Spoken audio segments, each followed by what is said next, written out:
60 episódios de O Que Não Fazer em Vendas aqui na Vesa TV. Olha só, olha só. 60º episódio muito importante. Se eu tô aqui desse lado, o Luiz não tá aparecendo aqui do meu lado ainda. É porque temos aulão, é porque temos um certo, Luiz. Opa, 60 episódios. Você não consegue fazer isso de polichinelo, gente. A gente já fez de episódio, olha só. Muito bom. Ai, muito que bom. legal. Mais um dia. Estamos aqui, graças a Deus, para um aulão. É isso aí. E que esse é o momento que ele tem que pegar caneta, papel e vamos colocar coisa, porque tem muita coisa que a gente vai falar. Hugo. E pro momento atual, né? E pro momento atual, Cara, muita coisa. Motorista, quero descer. O que tá acontecendo no mundo? Não é? Meu Deus do céu. Hoje, o tema de hoje, vou até pedir pro Vitão adiantar o tema de hoje aí na tela. A gente vai falar sobre desafios de vendas nesse mundo de instabilidades que a gente está vivendo. Esse é o tema do aulão de hoje. Vamos falar sobre isso e não vamos ficar aqui falando sobre como é que é, profetas do apocalipse, não. De jeito nenhum. Vamos falar sobre ações claras que você pode tomar na tua empresa, legal, na tua empresa, para que o processo de vendas, para que a tua ação de vendas aconteça de forma mais importante ou com menos risco possível nesse mundo de instabilidade. Primeiro que você não vai ver isso da gente, não é nem do meu perfil, nem do perfil do Hugo, ficar falando sobre teoremas apocalípticos. É isso aí. Tampouco ficar aqui chorando pitanga. Aqui a gente fala de venda. É isso aí. Então se a gente tem alguma pitanga, ao invés de a gente chorar, a gente vai fazer suco. E é isso que a gente vai te ensinar. Boa. Não é isso? É isso aí. Vamos ensinar um caminho para que você possa sobreviver de uma maneira bem ou mal, vai depender do seu resultado, mas pelo menos sobreviver nesse cenário, que é um cenário de incerteza. É isso aí. Mas, Hugo, vamos lá. Tempos atrás, falávamos sobre o mundo VUCA. Pois é. Não é isso? Volátil, incerto, ambíguo e complexo. Isso. Né? Complexo e ambíguo, por isso que é VUCA, né? Então, isso já era uma previsão, né? Há muitos anos atrás já se falava sobre isso. Olha só, a China está crescendo. Meu Deus, e todo mundo colocando fábricas na China, e a China está crescendo. Mas você tinha alguma dúvida que isso ia acontecer em algum momento? É isso aí. A hegemonia, a onipotência financeira do mundo e brigando com uma presença industrial muito forte, isso já era um cenário que já estava sendo desenhado há muitos anos. É isso aí. O que aconteceu agora? Temos uma característica política que agora está se formando numa divisão comercial, uma guerra comercial, uma guerra de fiscal e tal. Beleza, sim. Temos ali um posicionamento muito claro de um lado, um posicionamento muito claro do outro, com uma... Muito claro, marromeno. Ele deu uma leve recuada, depois ele soltou. Então, o que eu entendo disso para começar a nossa conversa? Esse primeiro assunto sobre reciprocidade comercial é um assunto que ele levantou, mas muitos outros que estavam falando assim, nossa, não pensava nisso. Esse assunto talvez seja um assunto que vai estar ainda muito mais na nossa pauta. De entender, isso é certo, não é bom, não é bom, faz bem, não faz bem. Mas a reciprocidade comercial, tal como ela é diplomática, por exemplo, já existe reciprocidade diplomática em todos os lugares. Tal como ela é diplomática, pode ser que para efeito comercial isso comece a virar um assunto muito comum para a gente. E Brasil nessa história? Eu acho que antes disso a questão é a seguinte, né? A sensação que eu tenho, só para a gente dar esse pano de fundo, é que nós como humanidade estávamos evoluindo para um lugar de mais entendimento, de mais compreensão, Sim. de mais apoio, né? Estávamos evoluindo gradativamente por isso. Assuntos como ESG, assuntos como diversidade, assuntos, eles vinham sendo cada vez mais populados em todos os ambientes, seja nas esferas governamentais, nas esferas empresariais e, claro, na nossa sociedade. A sensação que eu tenho é que, de repente, a galera cansou disso. A galera cansou disso. Não, dá muito trabalho. Você é louco, velho. Que? Esse negócio de compreender que nós estamos consumindo no nosso planeta muito mais do que ele tem condição de... Dá muito trabalho esse negócio. Não, entender os outros, ter empatia, desenvolver os negócios e os meios empresariais num ambiente de mais harmonia, dá muito trabalho isso. E aí eu percebo que existe todo um movimento que está querendo andar para trás em construções humanas, legal? Que estavam sendo dadas. Eu acho que esse é o grande risco que a gente vive hoje. Alguns reflexos importantes, como a questão da guerra tarifária, né, eles só demonstram que, filosoficamente, entendeu? As pessoas olharam para tudo que estava sendo construído e meio que queriam desistir disso. Só que agora, essas decisões, elas estão mostrando em tempo recorde quais são os malefícios, o que as pessoas estão vendo com muito mais agilidade, o que de bom e o que de ruim essas decisões elas estão oferecendo, vão oferecer para a gente. Saca? Então, nesse contexto geral, eu confesso que, assim, igual aqui na nossa chamada, nos últimos 90 dias, você abriu rede social, você abriu o portal de notícia, você tem um susto para tomar. Eita atrás de eita. Exatamente, porque esse programa ele vai ser exibido no dia 29, está sendo exibido pela primeira vez, né? No dia 29 de abril. Foi gravado um pouquinho antes, tá? Em 29 de abril a gente estava assim, janeiro, fevereiro, março, abril, 4 meses, né, de uma grande movimentação aí, 4, 5 meses do início do ano, mas cada vez que você abre o noticiário, você vê um negócio diferente. Mas assim, abrimos o programa falando que não seremos os profetas do Apocalipse sobre isso, né? O que a gente vai falar aqui então como você mitiga os riscos dessa instabilidade toda no seu negócio, na sua empresa, né, Luiz? Exato. Olha, primeiro, começa pelo seguinte. Antigamente a gente fazia plano de crescimento para 5 anos da tua empresa. Um plano de negócio, 5, 10 anos. Você não consegue mais fazer planejamento com um olhar muito longevidade distante. Não. Não existe. O seu planejamento tem que ser curto prazo. O que significa isso? Então não tomo decisões de colocar uma nova fábrica porque eu vou demorar 18 meses para construir a fábrica. Não é sobre isso que a gente está falando. Mas muito se apoiar em negócio, o seu negócio se apoiar totalmente em um fundamento que pode ser mudado numa caneta, isso é um risco muito grande. Exatamente. Talvez aqui, então, aqui o que não fazer em vendas, a gente está falando basicamente aí de ações de vendas. Estou aqui posicionando que tem uma informação que eu queria pegar para mostrar para falar daqui a pouco. Vamos lá, então. Se o mundo está instável, você empresário, nós temos que voltar para algumas bases. Legal? Nós temos que voltar para algumas bases. Porque se o mundo está instável, algumas estabilidades eu tenho que achar no meu negócio. Beleza? Exato. Quando a gente fala de vendas, e aqui a gente, né, na pauta que a gente preparou, né, Luiz?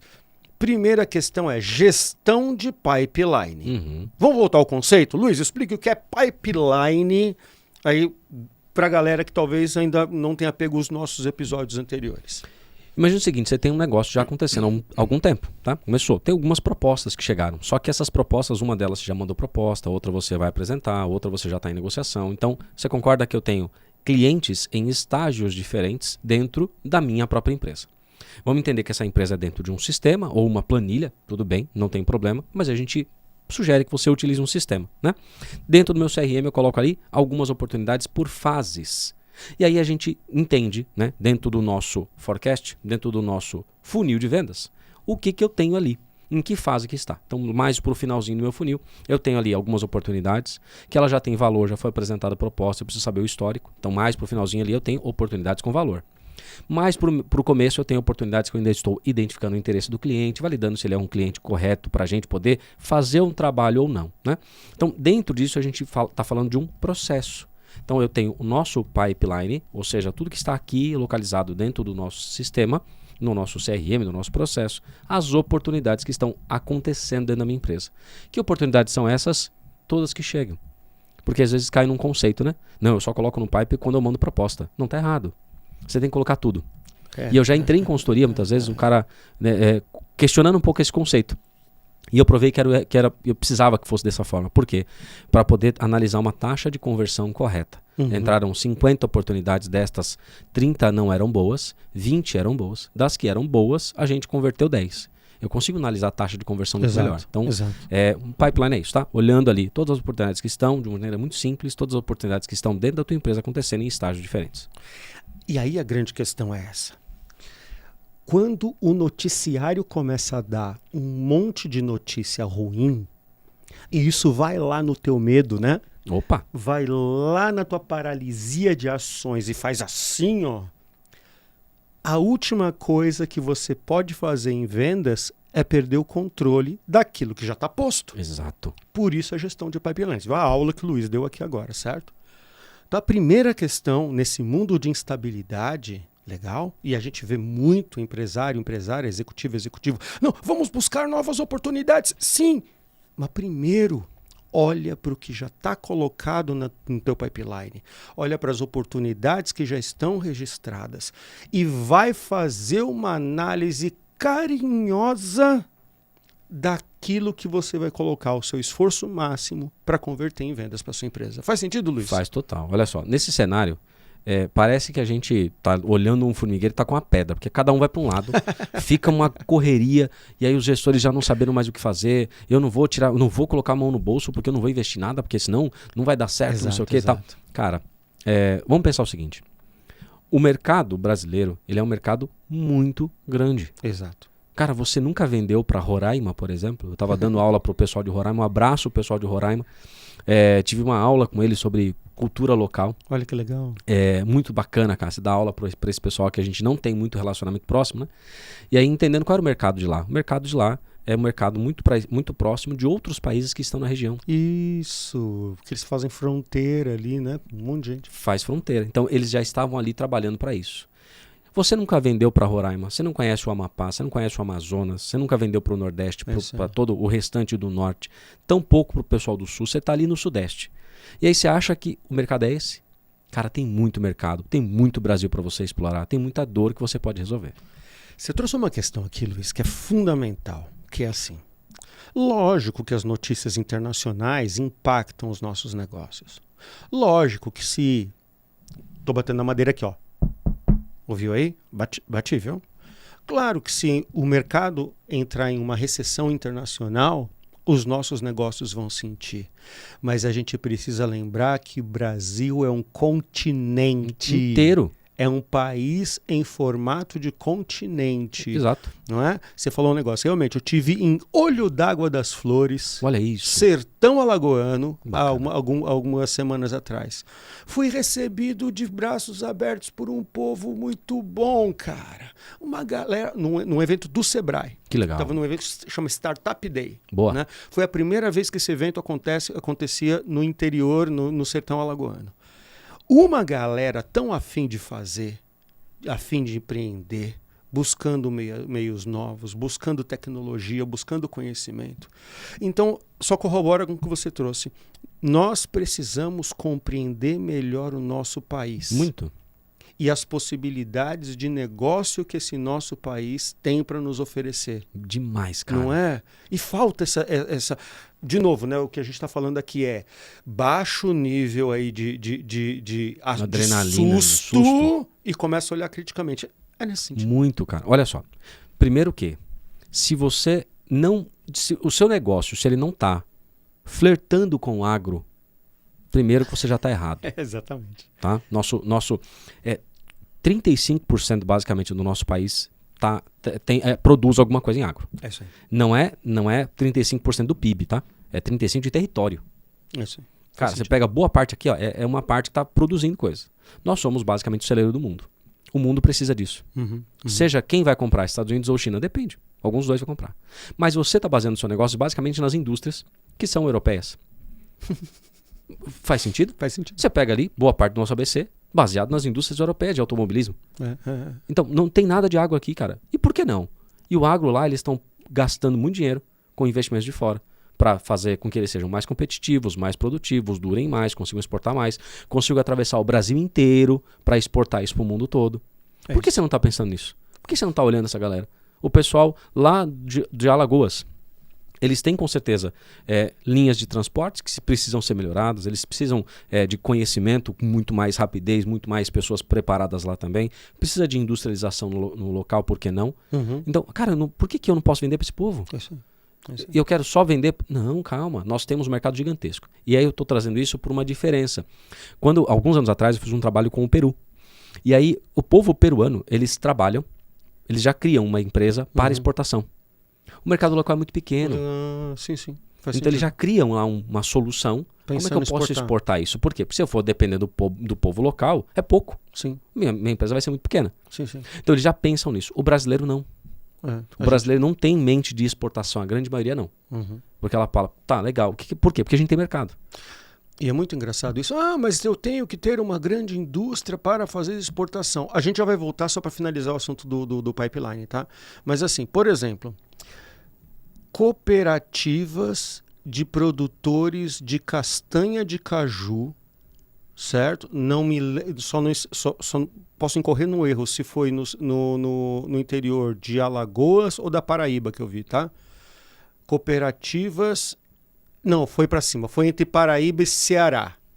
Ali foi Juazeiro para baixo. Legal. Aquela é uma região mais produtora de caju. Se eu não me engano, foi isso. Cara, a galera se juntou, cooperativa. Vem Embrapa, vem CDL, vem Sebrae para ajudar, exportando castanha de caju a rodo para o mundo inteiro de uma cidade de interior, no meio do sertão, no meio da caatinga.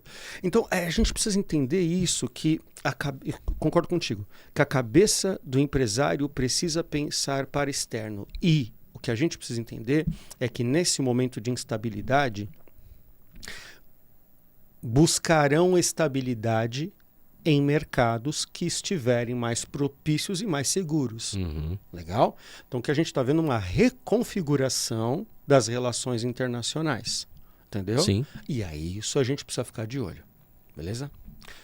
Eu queria voltar só um pouco no assunto do pipeline para a gente esgotar ele e a gente volta nesse. Vamos lá. Gestão de pipeline. Você vai pegar a lista de propostas que você tem colocadas nos seus clientes, e aí me chuta a canela se eu estiver falando besteira aqui, tá, Luiz? Beleza. E vai me puxando também. Você vai olhar coisas, o seguinte, primeiro, qualificação. O quanto você está próximo desse cliente, dessa oportunidade, entende que essa oportunidade é quente. Uhum. Primeiro item. Segundo item, preço da proposta. Legal? Começa pelas propostas cujo preço são mais importantes para o teu resultado, porque se essa proposta tá quente, tá firme, você tá lá, e ela tem um preço bom para o teu negócio, poucas ações de vendas podem gerar um resultado importante rápido para você. Rápido quanto? Data estimada do fechamento. Você perguntou para o teu cliente, e aí, é uma coisa para fechar agora esse mês? É uma coisa para fechar esse semestre? Vai ser início do semestre que vem? É para esse ano ainda? Então, previsão de fechamento. Isso é uma das coisas mais importantes para você ter registrada nas tuas oportunidades, para você não ficar apurrinhando o teu cliente antes da hora. Uhum. Ou pior que isso, você deixar o cachimbo cair da boca. Né? Ficar esperando o cliente te retornar e ele já comprou do teu concorrente. Peguei 3 aqui. Então lá. Qualificação, preço e data de fechamento. Previsão de fechamento. Você acha que mercado, Luiz, qual é o mercado desse cliente faz sentido? Sim, e eu trouxe isso das 2 semanas para cá, tá? Então o que a gente começou a fazer? O quanto o nosso produto e serviço pode interferir na competitividade do nosso cliente.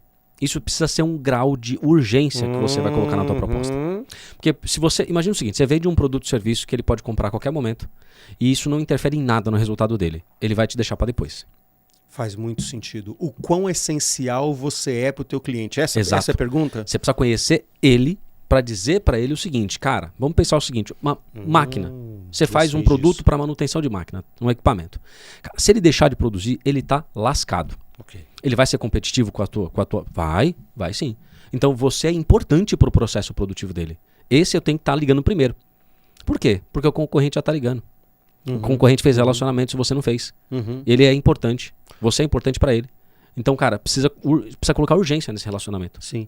E é muito louco isso, né? Porque quando você está no lugar de ajudar teu cliente a ganhar mais dinheiro, quando você está no lugar de ajudar teu cliente a reduzir custo, quando você está no lugar de ajudar teu cliente a ganhar performance, você está próximo do coração dele. Isso é fundamental para o teu cliente.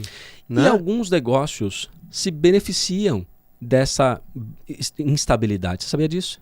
Então, quer ver? Eu vou pegar essa tua... Queria só fazer um complemento anterior para a gente pegar essa tua questão. Talvez sejam já conectadas já.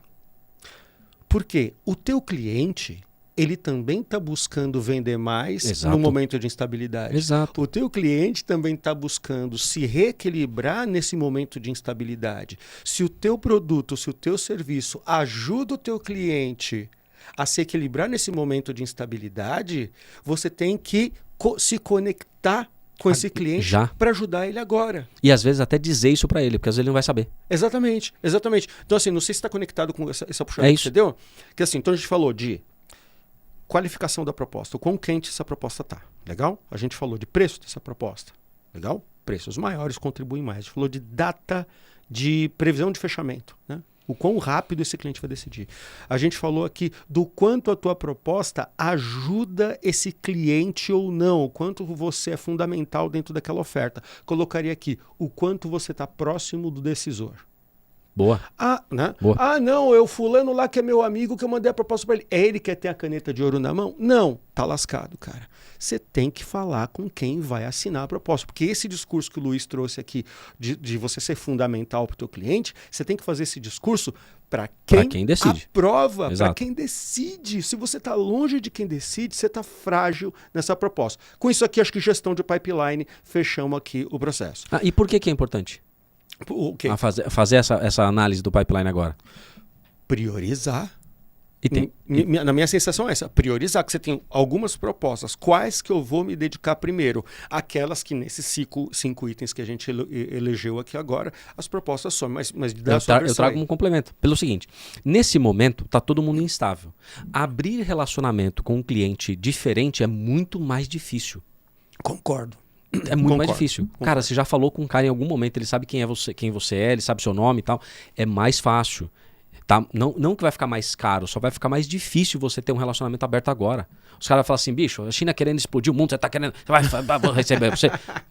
Meus amigos SDRs e BDRs, olha, estamos juntos. Estamos juntos nessa luta. We are the world. Nós estamos juntos nessa luta. Vai ser difícil. A gente não desiste. É isso aí. Mas sim, vai ser difícil abrir relacionamentos agora. Concordo. Então, por isso que tem que olhar o seu pipeline. Cara, são os contatos que estão dentro da tua casa. Você já trouxe, você já pagou por eles em algum momento. Então, volta, afunda a cabeça nesse monte de contato e retoma. Porque eles vão ter necessidade ainda. Eles ainda têm demandas e você precisa atender. Você tinha puxado um negócio que eu, desculpa, mal educadamente eu cortei, que você falou assim, mas sabia que existem mercados que vão se beneficiar com essa estabilidade? Vamos retomar esse raciocínio. Vou trazer um case de uma cliente de consultoria. Eu não posso citar o nome, mas em breve ela estará aqui com a gente. Passaram 59. É isso aí, é verdade. Vamos lá. Tava lá, eu fazendo reunião comercial com eles e dizendo o seguinte, olha só, pessoal, vamos lá. Como é que tá o mês pra vocês? Luiz, tá uma loucura. Essa primeira quinzena foi um crescimento... Cara, os caras estão querendo tudo pra ontem. Olha só. Eu falei assim, vocês identificaram por quê? Não. Tá. Trabalhamos lá com registro de marcas. Certo? Eu falei, vamos pensar o seguinte. Perguntei pra elas, alguma de vocês pegou clientes que queriam registrar produtos, marcas, pra receber produtos chineses e vender aqui?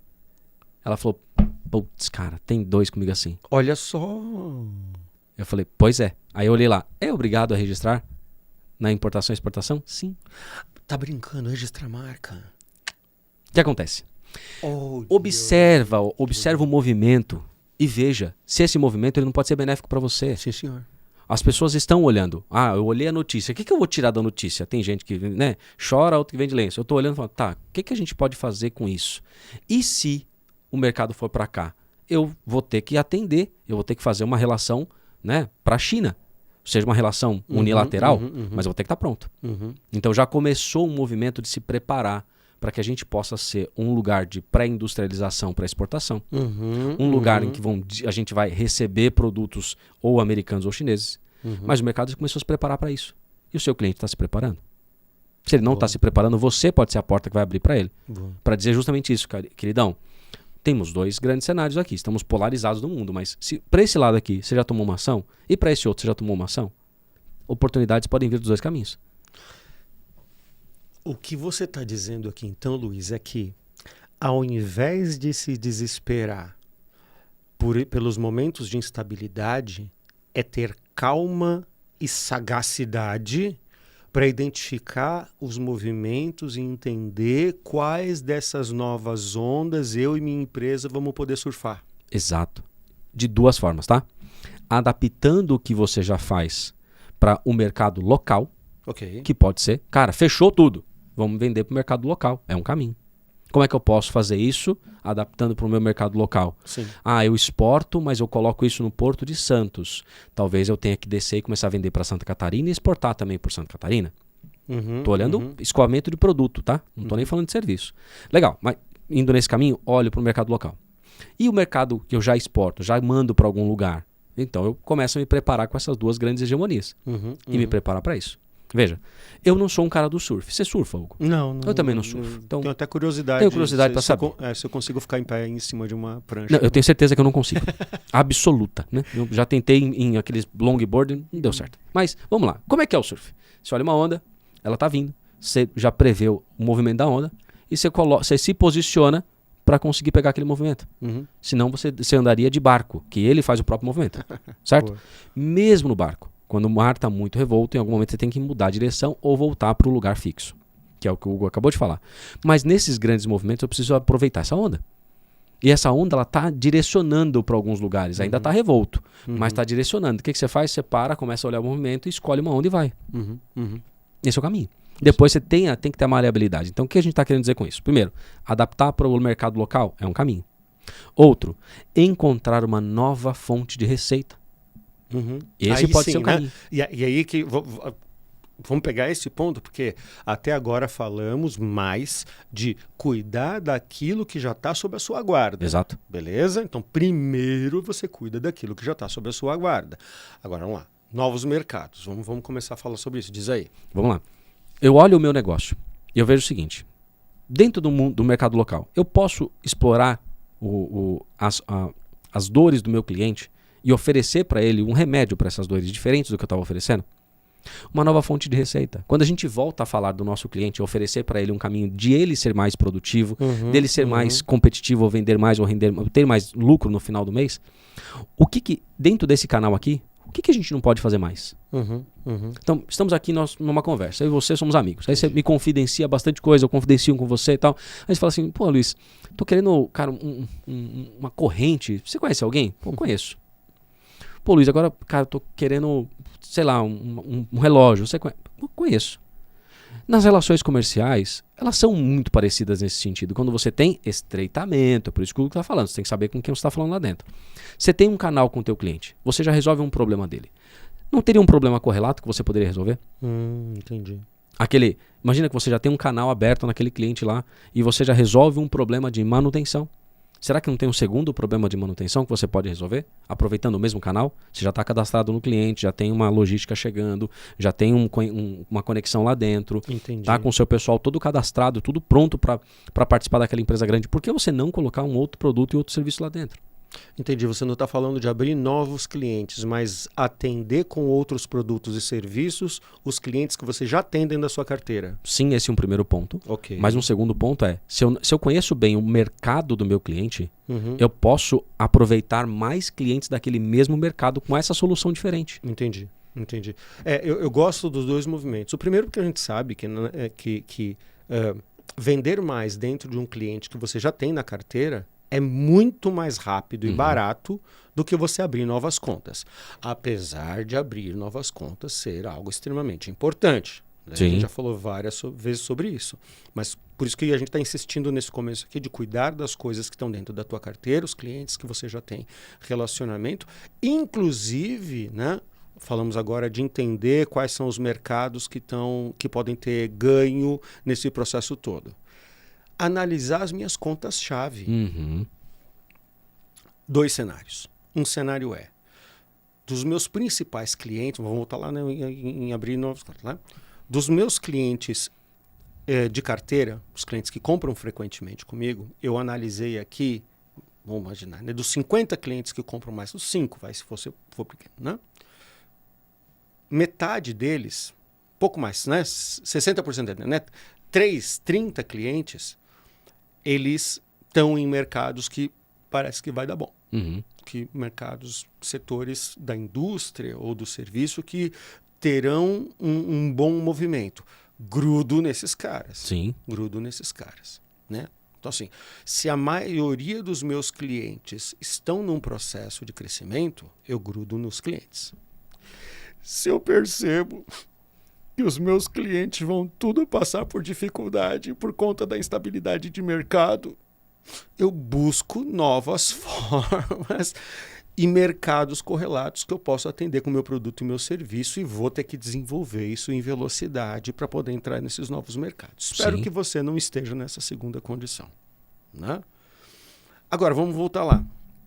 Tem uma coisa que você falou que também é muito interessante, que é, se tem uma vertical de... Vê se eu entendi certo. Beleza.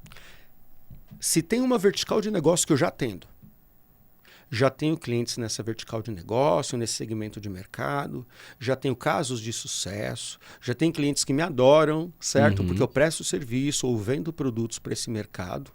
E esse mercado tende a crescer, legal, nesse processo todo.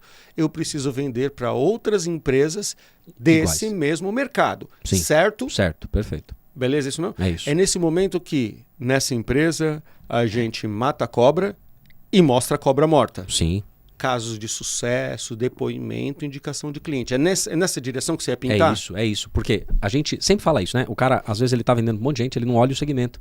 Ele não olha o setor que ele atende.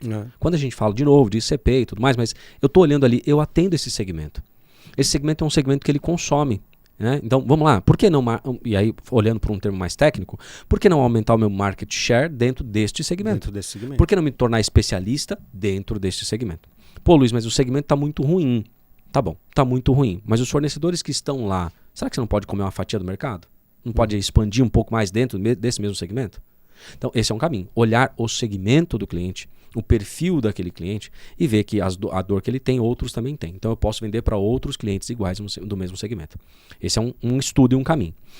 E você que é gestor, aprenda a fazer isso, tá? Faça uma análise da tua carteira e incentive os seus vendedores, o seu time, a pensar a respeito disso. Eu estava fazendo esse exercício na semana passada. Pessoal, vamos lá. Boa parte dos nossos clientes aqui são desse segmento. Os melhores são desses aqui, tá bom? Beleza. Como tá acontecendo? O que você tá sentindo, Luiz? Esse aqui já falou, cara, esquece. Olha, putz, parou tudo. E esse outro não falou nada. E esse outro aqui tá com uma coisa marcada para outra semana. Tá bom? Entendendo que, né, uma parte dele era condomínio. Cara, não vai mudar as decisões de condomínio. Vão precisar mudar. As pessoas vão continuar morando. Comendo. Normal. Faz parte desse negócio. Beleza. E o outro? Cara, o outro é do segmento de embalagem. Falou alguma coisa? Não. Sabe que embalagem é um setor-chave. Porque quando embalagem retoma, é porque o mercado... Legal. E quando embalagem é um setor... Você mede muita temperatura de mercado pelo setor de embalagem. Sim. Quando uma embalagem está querendo reduzir ritmo, é porque um monte na cadeia produtiva já reduziu também. Mas diz aí. Foi justamente isso. Gente, vamos lá. Vamos olhar os nossos segmentos aqui. Nesse segmento aqui, não falaram nada. Então, potencialmente, eles vão crescer. Legal. E esse outro? Esse outro é de alimento. E aí? Não, o cara está implementando a fábrica.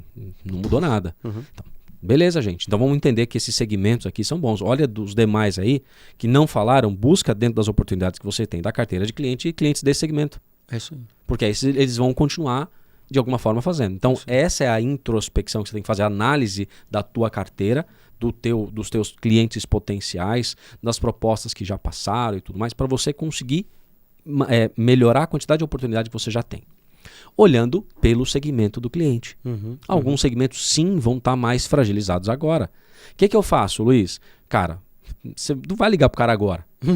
Né? Tava quente? Não. Espera um pouquinho. Liga semana que vem. Você vai ligar agora, você vai tomar canseira.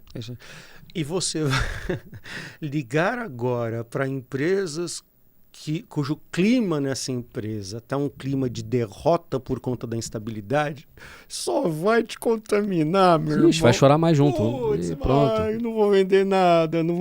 E quando, na verdade, assim, a gente vê que... E aí, tudo que a gente está falando aqui até agora é que existem mercados punjantes e que as coisas vão continuar acontecendo. Eu quero só fazer uma analogia, né? Fazia tempo que eu já não fazia uma analogia, né? Uma anedota aqui. Veja o seguinte, quando a gente está dentro de um barco e o mar está revolto, os clientes que estão no nosso pipeline, eles são a boia, que vão nos ajudar a não afundar. Mas tem um outro ponto. A forma como você trata este contrato, essa boia pode não ser só uma boia. Ela pode ser um colete salva-vida que está apertadinho em você. Vou dar um exemplo. Temos um contrato de serviço, beleza? E você consome esse serviço comigo mensalmente, correto? Esse é o momento, Hugo. Anota isso aí. Esse é o momento de você chegar para esse cliente e falar assim, cara, nesse mercado incerto, vamos fechar um contrato aqui para 1 ano, garantia junto aqui, eu seto com você um preço, não sei o que vai acontecer, eu seto com você um preço, a gente fecha esse preço aqui, eu pego as pessoas que vão estar nesse projeto, os insumos, e a gente faz um contrato mais longevo aqui. Esse é o momento. E assim, você deixa de ter dor de cabeça comigo, porque a minha prestação de serviço com você, Vai que é continuar. importante para mim, vai continuar, beleza? Te aperta um pouquinho, legal, fica bom para todo mundo, mas a gente pega e fecha. A gente garante um pouco o futuro, né? Não sei, vai estar muito incerto e tal, mas a gente fecha um contrato. Então esse é o momento que você pode não usar isso, mas você pode conseguir mais a confiança do seu cliente fechando um contrato que dê para você previsibilidade de receita e para ele previsibilidade de custo. Porque a incerteza está nos dois pontos. Sim. Tanto no custo quanto na venda. Sim. Então eu posso e devo aproveitar a oportunidade de colocar um contrato. É por isso que eu falei que não é uma boia que você tem que pegar. Você já colocou um colete salva-vida. Tá amarrado em você aqui, ó. Beleza. Se o barco virar, você tem um colete salva-vida que está te deixando ali.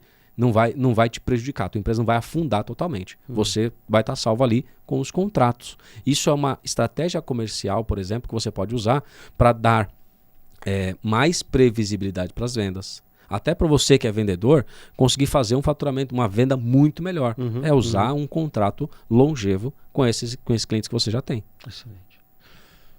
Olha só, primeira parte do nosso papo sobre ações de vendas em mercados, em momentos de instabilidade.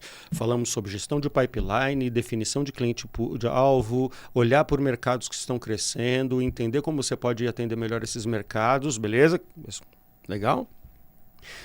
Mas, Luiz, liderança que está caindo pelas tabelas consegue conduzir um time de vendas nessa direção de tudo que a gente falou? Ah, Hugo, me lembro muito bem quando uma vez eu fui fazer um passeio lá em Ubatuba, aí peguei uma escuna. E aí, já pegou escuna? Já. Aí você estava indo para uma ilhazinha, a ilhazinha ia voltar meio da tarde. E ela começou a voltar, só que ela voltou um pouquinho mais tarde do que deveria. Começou a escurecer. E aí deu uma balançada um pouquinho, né? Nessa hora, meu amigo, era a hora que você percebia quem estava firme e quem não estava. Que horror. Porque ali você viu o desespero. Gente já querendo se jogar do barco, gente já brigando com o marujo, tá todo mundo ali, o negócio acontecendo. E pessoas que estavam tranquilas e seguras porque estavam confiando no processo. Quando acontece esse caso, a liderança que está mais ou menos é aquela que já está desesperada. Meu Deus, o que a gente vai fazer? Nossa, o povo falou que tá comprando míssil e vai tacar um míssil na minha cabeça. Calma. É isso aí. Calma. Entenda. A gente falou há pouco tempo aqui fundamentos financeiros. Entenda que as pessoas não vão deixar de comer, não vão deixar de beber, não vão deixar de...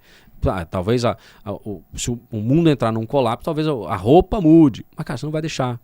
A gente ainda continua sendo ser humano e consumimos por natureza.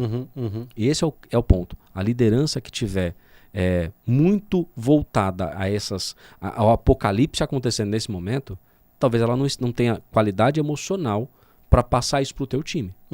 E eu citei um exemplo aqui. 2 semanas atrás, vi esse movimento, tracei um plano com um time e falei, pessoal, vamos lá. Tá ruim. Esse mês tá ruim. Tá. O que a gente pode fazer? Vamos sentar e chorar? Não. Vamos fazer alguma coisa diferente? Sim. Vamos.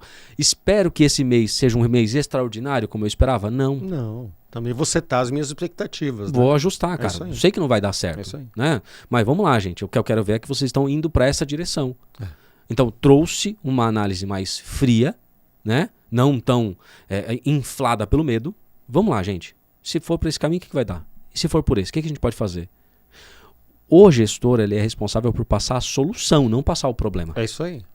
Senão você está passando só o problema. Concordo. É aquela reunião que todo mundo sai chorando, ligando para a família, falando, não vamos mais viajar, que não vai rolar, e acabou. Calma. Então, você, gestor, tem que ter qualidade emocional para passar isso para o teu time. Porque senão o seu time fica desesperado. Você desesperado gera um time desesperado. Time desesperado não fecha a meta e ainda pior, passa o desespero para o cliente. Aí ele vai chegar na frente do cliente, desesperado para vender, achando que está ruim. Então o outro também lá. Quando que isso vai ser um negócio saudável? Quando que a gente vai conseguir ver oportunidades, ver projeto? Cara, por isso que você, gestor, tem que ter consciência emocional, Saber bem aonde são as fontes que você está consumindo as suas notícias. Nossa, isso é verdade. Discernimento das notícias que você consome. Isso é muito isso. Porque senão, cara, você vai virar o caos, né? Você vai virar o próprio cavaleiro do apocalipse dentro da tua empresa. Para não falar nomes aqui, né, de jornalistas e tudo mais, mas tem que tomar um cuidado para você não ser o grande, né, jornal das tragédias do teu negócio. Sabe que tem uma frase que eu coloco em palestra de liderança, em palestra minha de liderança, que é assim: não existe se desenvolver como líder sem primeiro se melhorar como ser humano. Muito bem, muito bem. Eu acredito piamente nisso. Uhum. Né? O líder, antes de qualquer outra coisa, ele tem que se melhorar como ser humano, porque senão ele não vai conseguir ser um líder melhor. É isso. Em momento de instabilidade, pior ainda. Porque aquele líder que insistir, como a gente está trazendo aqui, no pânico, o pânico não vai ser só dele. Ele vai contaminar o time com esse pânico, ele vai contaminar a empresa com esse pânico, ele vai contaminar as pessoas, as famílias dessas pessoas que estão com ele com esse pânico. Então, assim, é uma questão de você olhar, minha amiga, meu amigo líder, é decidir quem é o adulto dessa relação. Exato. Quem é o adulto dessa relação, cara? Se você, como líder, você tem que ter a capacidade... Vamos lá. Tem que é meio forte, né? Mas você, como líder, você precisa desenvolver a habilidade de respirar fundo, acalmar os pensamentos, cara, e não te prive de coisas do tipo: se é terapia, se é médico, é médico, se é aconselhamento, se é religião, é religião. Vai para onde você achar melhor. Vai para onde você achar melhor, mas você tem que desenvolver a habilidade de baixar a poeira, respirar fundo e conduzir as pessoas nesse movimento de incerteza. E como é que você conduz as pessoas num movimento de incerteza? Dizendo para elas que você não tem resposta para tudo. Dizendo para elas que você não tem solução para tudo. Uhum. Porque esse modelo de liderança que tudo sei, eu sou mais experiente, ganho até mais que todo mundo aqui, portanto tenho que ter todas as soluções. Não, cara, o mundo está muito complexo para uma pessoa querer ter a solução de tudo. Se você não traz o time contigo para que essa solução, para esses momentos de incerteza, de instabilidade, seja composta por cada uma das pessoas, você não está num lugar bom, né?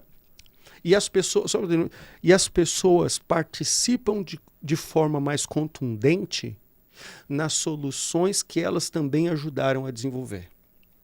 Todo mundo gosta de fazer algo onde ele veja propósito, onde ele veja a essência dele colocada. E para isso a gente precisa dizer: eu como líder não tenho solução para tudo.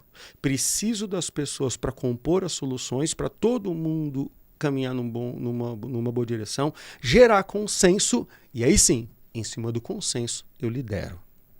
Faz sentido, Luiz? Bastante, cara. Me fez pensar numa frase. Por favor.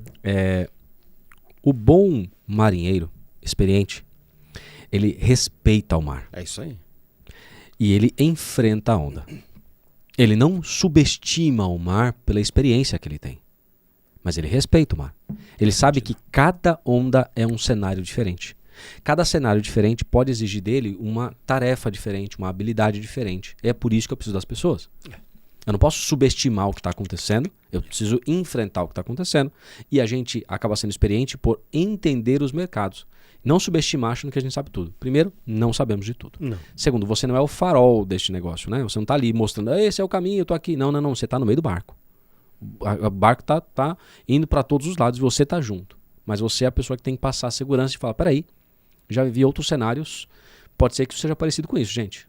Ó, puxa mais para cá, você volta para cá, vamos por aqui. Vai balançar, mas a gente vai passar. É o seu papel fazer isso. Luiz, eu não sei como fazer, então não faça na frente do teu time, não vá chorar na frente dele. Busque alguém para você chorar e volta seguro, né? Então é por isso que existe psicologia, treinamento, tudo que ele falou, é isso. Então vá. Busque ajuda, respira e entrega pro teu time o teu melhor. Agora, eu vou sentar na cadeira do comprador aqui, tá, Hugo? Opa, ixi, medo. Cadeira do comprador. Medo. Beleza? Eu tô olhando o pau torando. Ó, tá uma briga de foice. E eu tô aqui com uma oportunidade na mão. O que eu, como comprador, vou fazer? Vai barganhar puxar até o máximo. Ou puxar até o máximo. Mas peraí, cara, incerteza é bom para algumas pessoas. O mar tá ó, borbulhando. O que eu vou fazer? Vou pegar. Eu tô falando muito de mar. Acho que eu tô com saudade da praia. Né? Tô vendo. Tô falando muito de mar. Mas é porque quando vê, pra mim, todo o cenário revolto me lembra mar, né? Mas toda vez que ele movimenta, o que acontece? As ostras que estão lá embaixo, elas ficam mais acima. Quando o comprador vai fazer o quê? Cara, ele vai olhar e falar assim: olha, acho que eu não vou conseguir consumir tudo que eu consumia. Acho que vai ficar um pouco mais difícil, né, cara? Porque esse mercado tá bem complicado. Então, vamos aproveitar para reduzir os custos, porque eu não sei, tá incerto. Né? Então, vamos reduzir esse preço. Então, a gente vai aproveitar essa negociação ao máximo. Porque esse mercado está revolto. Você está incerto, eu também estou incerto. Mas quem tem a demanda? Compras. É isso. A demanda está na minha mão. E eu vou deixar de demandar? Cara, talvez não. Talvez sim. Mas talvez não. Então, eu preciso entender aquele segmento e saber, peraí, será que ele não está só barganhando? Porque este é o momento em que muita empresa joga o seu valor no lixo, começa a baixar suas margens, porque está o mercado incerto. E aí a gente faz qualquer coisa de qualquer jeito. E aí o colaborador já não vai ficar com você mais, ainda está difícil contratar gente. Então, cara, tenha calma e entenda que a pessoa na frente, ela é muito bem preparada também e ela sabe lidar com as incertezas também. Isso aí, concordo demais. Falamos sobre gestão de pipeline, oportunidades, clientes, mercados. Falamos sobre liderança, a importância da liderança, né, nesse processo todo. Lá no começo você falou sobre o mundo VUCA, né? Tá. Tem um conceito que veio depois, que é do mundo Bunny. Né? Então, o mundo... Até peguei slide de palestra. De palestra. Sim. Brittle, de frágil. Frágil, de relações frágeis, de menos certeza. Né? De percepções frágeis sobre as coisas. De ansioso. Pra caraca. Né? Muito. Quando você tem pouca segurança sobre o futuro, você tem ansiedade. Quando cada dia as coisas mudam, você tem ansiedade, que leva ao N, que é de não linear. Parece eletrocardiograma, né? Uma coisa que deu certo hoje, amanhã já não dá certo. Um mercado que deu certo ontem, amanhã já não dá certo. Parece um eletrocardiograma que a gente vê. E o último, de incompreensível. E aqui sobre o incompreensível, eu quero pegar o do Bunny aqui, o A e o I, por duas coisas. Incompreensível por quê? Porque talvez o conhecimento que eu desenvolvi em mim até ontem já não sirva mais completamente para identificar, para analisar o mundo que eu vivo hoje. Perfeito. Legal? Então, por isso lá no começo, aquele talvez um alerta do seu lado, um alerta do meu lado também, sobre todas essas questões. E a minha percepção de que as pessoas, no pânico do esforço em se melhorar, elas falaram assim, não, vou desistir desses negócios e vou voltar para trás. Não adianta, porque a gente não pode dar remédio velho para doença nova. Exato. Legal? Então, eu tenho que renovar as minhas formas de compreender o mundo à minha volta, porque o mundo está mudando muito rápido. Se eu vou concordar ou não, são outros 500. Mas compreender, eu preciso compreender. Por que eu puxei essa história aqui? Porque nosso último item aqui... vai dar tempo. Nosso último item aqui é falar o seguinte. O quanto as empresas e os líderes têm que ajudar os vendedores e as vendedoras, legal, com o equilíbrio emocional deles. 100%. Com o equilíbrio espiritual deles nesse momento. Desenvolver emocionalmente as pessoas. Desenvolver as pessoas sempre foi necessário, mas desenvolver as pessoas emocionalmente nesse momento, as pessoas de vendas. O quanto isso é importante, Luiz? Putz, eu estou tentando lembrar a sigla que o Roberto Chinachique tem usado sobre o mundo atual. Né? Nós somos depressivos, agressivos, ansiosos. Né? Ele tem uma sigla que ele usa para isso. Mas, veja, os seus vendedores também estão depressivos, agressivos, ansiosos. Então, esse é o nosso cenário. Agora, eu, enquanto gestor, eu preciso saber lidar com isso. Não adianta eu buscar, principalmente você que está buscando melhorar o teu time, fazer com que essas pessoas que eram estagiárias há pouco tempo e elas se tornem líderes, né? Esse é um processo de evolução humana. Esse processo de evolução humana não dá para você jogar e despejar em cima dela todos os seus conceitos de uma maneira só, com a sua truculência. Não vai funcionar. As pessoas estão frágeis emocionalmente. Todos nós, de alguma maneira, temos as nossas fragilidades que são demonstradas através de uma depressão ou de uma agressividade. Muitas vezes ela é agressiva porque ela está frágil. Ou ela está introspectiva pela fragilidade. Então a gente tem que tomar um cuidado, né? E aí esse é o ponto. Nosso papel enquanto gestores, líderes, a gente tem um papel muito importante no desenvolvimento não só cognitivo dessa pessoa, mas o desenvolvimento emocional.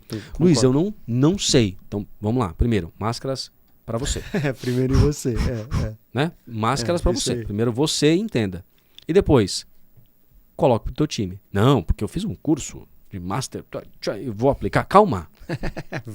Concordo. Contrate pessoas, porque outras pessoas falando é diferente de você falando. Até porque eu estou aqui, eu e você, fazendo um papel, vamos lá, coachear pessoas, gestores são responsáveis por coachear pessoas, tá? Isso não isenta. Mas estou aqui eu e você coachando, beleza? Fazendo um one-on-one, né? Uma reunião de one-on-one aqui, eu falando com você e dando alguns toques e tal, beleza? Aí saímos daqui da reunião, aí eu falo assim, pô, a proposta, e aquele cara lá? Não, putz, cara, esqueci de mandar proposta. Pô, mas que cagada, hein? Pô, mas olha, na arte de fazer merda, você tá tirando 10. Pô, que coach, hein? Mas já era. Já era. Né? Isso aí. Outro dia eu, infelizmente, presenciei uma reunião. O cara foi muito truculento com a pessoa. A sorte e a grande inteligência é que eu estava nessa reunião e porque ele me contratou para ser esse colchão. Que ele lascou uma resposta muito difícil. Mas na hora eu já mandei a mensagem e falei, depois da reunião fala comigo, se segura. A pessoa só respondeu e falou assim, vou chorar. Eu falei, calma, fique em paz, tá tudo bem. Acabou aquela reunião, eu puxei a pessoa para conversar. Então, vamos lá. O que era isso? A empresa ela já tinha aquilo por predisposição. O jeito de falar do cara sempre foi assim.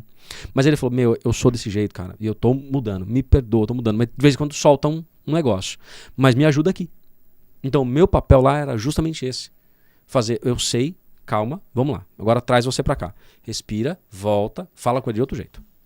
Então, tenha pessoas que vão te ajudar nesse processo. Mesmo que você já esteja totalmente curado, tá? Tenham pessoas que vão te ajudar. Consultores, psicólogos, mentores, que vão ajudar o teu time a se desenvolver. Hugo, as pessoas têm contratado parte da minha consultoria, sem eu me esforçar para isso, mas parte da minha consultoria está indo por esse caminho que é um caminho mais de orientação, até emocional. Um tanto emocional, até uma parte espiritual, porque tem pessoas que professam da mesma fé que eu professo, e aí me puxam para falar, cara, eu tô com um problema que não tem nada a ver com a empresa, mas eu olho o resultado da pessoa e falo, putz, cara, tá interferindo. Então vamos lá, vamos por esse caminho aqui, ó. E deixa eu conversar com você, orientar você, colocar você num caminho para melhorar essa questão de vida humana, e o resultado aparece. É natural quando você resolve. Então tenha pessoas que vão te ajudar nesse caminho, nesse sentido. É importantíssimo. Você, enquanto gestor, você tem esse papel fundamental de desenvolver o psicológico das pessoas. Com certeza. E as emoções também. As pessoas estão muito fragilizadas, as pessoas estão muito partidas, né? Sim. E entender isso é fundamental. Eu acho que a gente fala tanto isso aqui no Que Não Fazer em Vendas, né? Que não adianta só ficar puxando o resultado lá na frente. Vamos lá, bater meta. Motivacional. Não, cara. Motivacional vem das tuas atitudes no dia a dia, vem do quanto você é comprometido com as pessoas, vem do quanto você está junto delas, do quanto você partilha dos mesmos sonhos e você compartilha da solução dos mesmos problemas. Então é muito isso, Luiz. É muito isso. E nós precisamos. Por isso, né, puxamos lá, eu acabei puxando esse comentário lá na frente, no começo do episódio, nós precisamos voltar a cuidar das pessoas. Sim. Nós precisamos ser pessoas cuidando de pessoas. A gente não pode desistir dessa atribuição, seja líder ou não. Nós precisamos ser gente cuidando de gente. Porque no dia que o ser humano desistir de cuidar de outro ser humano, nossa humanidade vai estar sendo perdida rapidamente. A gente não pode deixar isso acontecer, né? E numa tradução muito simples, o que isso é no dia a dia? Cara, senta com o seu vendedor, abre lá o CRM dele. Vamos junto aqui? Esse cara aqui, o que você falou com ele? Pô, falei tal coisa, puta. Não é essa hora, é a hora que vai diferenciar entre você ajudá-lo ou você acabar com ele. Pô, mas esse negócio? Vai essa proposta que mandou? Mas que merda! Puta, que trabalho horrível! Tá na tua comunicação. É a hora que você pode puxar e falar assim, vamos resgatar esse caso? Você faz o seguinte, abre uma reunião, deixa eu ir com você. Isso. Vamos junto aqui, para eu tentar melhorar essa proposta. Vamos ver se a gente não consegue resgatar esse cara. Lá na empresa a gente sempre tem uma brincadeira que a gente fala de venda manga e venda mandioca. Eu já trouxe isso aqui em algum momento, né? Então, muitas vezes essa hora, cara, no momento de crise, que você tem que cavucar ali as vendas para tirar uma venda mandioca. Tá lá mais duro, mais difícil. Você tem que molhar um pouquinho a terra, cavar um pouco mais, mas sai essa venda, né? E ela é saborosa, não deixa de ser saborosa, uma vida boa, né? Agora, esse é o caso. Você olhar o pipeline junto do teu vendedor, sentado do lado dele, e falar, vamos lá, esse caso aqui, e esse outro, e esse outro. E é o que o Hugo tem falado. Olha com a lupa. Negócio é negócio. Sim. Cada negócio tem que ter carinho por aquele negócio. Tem que ter um amor gigantesco. Porque talvez eles estão chegando menos. Então você tem que ter amor a cada um, né? O vendedor também tem que saber. Quando eu vou passar esse negócio, vai estar lá no pipeline? Vai. O gestor vai olhar? Vai olhar. Então tem a transparência, a clareza. Isso passa, Hugo, justamente no que a gente está falando. Se o meu gestor é um cara com uma comunicação horrível, cara, eu vou ficar com medo de colocar a oportunidade no meu pipe. Eu vou ficar com medo de registrar aquela oportunidade. Porque se der errado, eu vou ser escorraçado na reunião de forecast. Cara, pô, eu tô falando aqui, só para te deixar claro, eu tô falando aqui coisa que é na Rádio Peão que fala, tá bom? Na Rádio Peão se fala isso. E eu tô falando aqui para você, gestor. Eles não vão falar na tua frente, não vou nem, não. Deixa aqui, o cara mandou e-mail, vamos deixar por aqui. Se tiver mais certo, eu registro. Isso passa pela tua comunicação, quando está sendo uma comunicação afetiva, uma comunicação amorosa. Você precisa ter isso. Essas pessoas têm que ter tranquilidade de passar uma informação para você, que você não vai escorraçá-la e não vai acabar com ela no frente dos outros. Para o ímpar, vão ser duas respostas do que não fazer em vendas hoje aqui. Para o ímpar. Vai para você. Eu acabei uma fala, pode ir para você. Então me pergunte, Luiz. Hugo, afinal, o que não fazer em vendas? Foi ótimo. O que não fazer em vendas? Não deixar que as instabilidades do mundo te travem a visão. Não deixar que as instabilidades do mundo te gerem pânico. E aí você não vai conseguir olhar as oportunidades reais da sua empresa, do seu negócio, da sua vida. Por conta desse pânico, você deixar as oportunidades passar aqui do lado e não agarrar o que você precisa agarrar. Esse é o que não fazer em vendas de hoje. Boa. Luiz Schmidt, afinal, o que não fazer em vendas? Cara, eu vou para a linha de não deixar o processo por conta do contexto. Então, mesmo em um contexto conturbado, continue seguindo um processo. Adapte o processo, mas não larga ele. Eu não vou deixar o meu pipeline de lado, não vou deixar o meu CRM de lado, porque as coisas... Não. Seguimos o processo, mas com tranquilidade. Confia no processo e segue ele. Adapta, mas não larga ele por conta do contexto, não. Excelente. Boa? Boa! Acabamos mais um aulão. O que não fazer em vendas, 60º episódio, aulão. O que não fazer em vendas é um podcast da Vesa TV, uma empresa da BC.com, né? da BC Comunicação Marketing Community. É um prazer estar aqui com vocês. Você vai assistir isso aqui no site da Vesa TV. Você acha também isso no YouTube, legal, na playlist da Vesa TV do que não fazer em vendas. Acha em Spotify e você acha perguntando pra gente nas nossas redes sociais. E quais são as suas, Luiz Schmidt? Luiz Schmidt, Luiz com Z, SCHIMITD, Luiz Schmidt lá no Instagram, lá no LinkedIn e lá no TikTok também. É isso aí. Pergunta lá pro Luiz que ele te manda todos os links ou pergunta para mim. Hugo Palestrando, você me acha no Instagram, no LinkedIn, no TikTok, mas no Instagram e no LinkedIn com certeza. E você acha também no perfil do Instagram O Que Não Fazer em Vendas. Já aproveita, inclusive, vai lá no Instagram, procura tudo junto lá, O Que Não Fazer em Vendas e passa a seguir o nosso canal, que a gente tem recortes praticamente diários rodando lá no canal. Beleza? É isso, ó. Manda esse recorte pra galera, manda esse episódio também pro seu gestor, pro time, porque isso aqui é conhecimento valiosíssimo. Então usa isso aí para o teu crescimento profissional, tenho certeza que vai te ajudar. E as instabilidades vão passar. Legal? O meu pai falava uma coisa, que não é bem que para sempre dure, nem mal que nunca se acabe. Boa. Então deixa que as coisas vão acontecer. E se eu puder dar uma dica de livro, tem um livro chama Picos e Vales, do Spencer Johnson, que ele fala que a vida, ela é assim, ela tem picos e vales. E aí você sabe que nem sempre você vai ficar no pico, nem sempre você vai ficar no vale. E esse é o nosso segredo da vida. É isso aí. Um abraço pra vocês. Um abraço, gente. Valeu, até mais, até a próxima, até semana que vem. A partir da semana que vem, 2 episódios incríveis Mês das Mães, com 2 profissionais, mães incríveis, contando seus desafios de ser mãe e profissionais de vendas e empresários e tudo mais. Não perca! É isso aí. Valeu, gente. Tchau, tchau.